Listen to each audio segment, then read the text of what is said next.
Assalomu alaykum, hurmatli tadbirkorlar, birodarlar.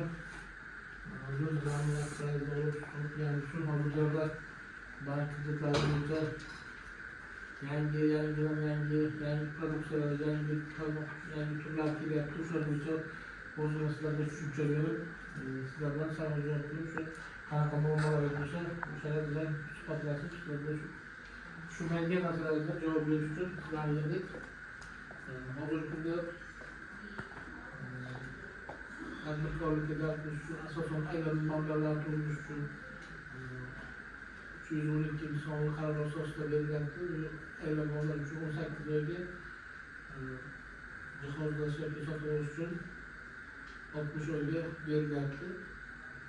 Bundan tashqari hozirgi kunda o'z bank qilish bo'yicha avtomobillarni jarimat qilyapmiz. Ishlamaydigan hollarda hafta bersa bo'ladi. Shu 5 yilgacha ikkilamchi 4 yilgacha beriladi.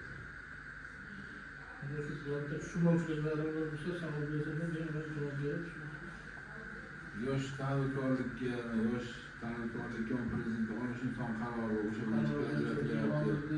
Endi bitiruvchilarga olish inson qarori bo'yicha berilyapti. Endi aniq ular qarorlar bo'yicha aniq loyiha bo'lishi kerak. Bitiruvchilarga masalan shu yil bitiradiganlarga berilyapti. Hozir bu 3 yil bitirganda 3 yildan o'shalarga berilyapti. Shunaqa loyihalarga bitirganda 3 yil bo'lsa bo'ladi shular.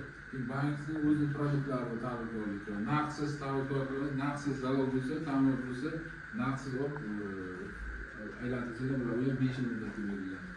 Hozir qulayliklar ko'payib ketdi. Sanoqlar bo'lsa, bemalol yetsalar bo'ladi. Rahmat sizlar e'tiborlar uchun. Savol bo'lsa, men buni tushunmovchiliklar bo'lsa, Hozirlashga 5 yillik bor. Nimasi qachondan boshlanadi?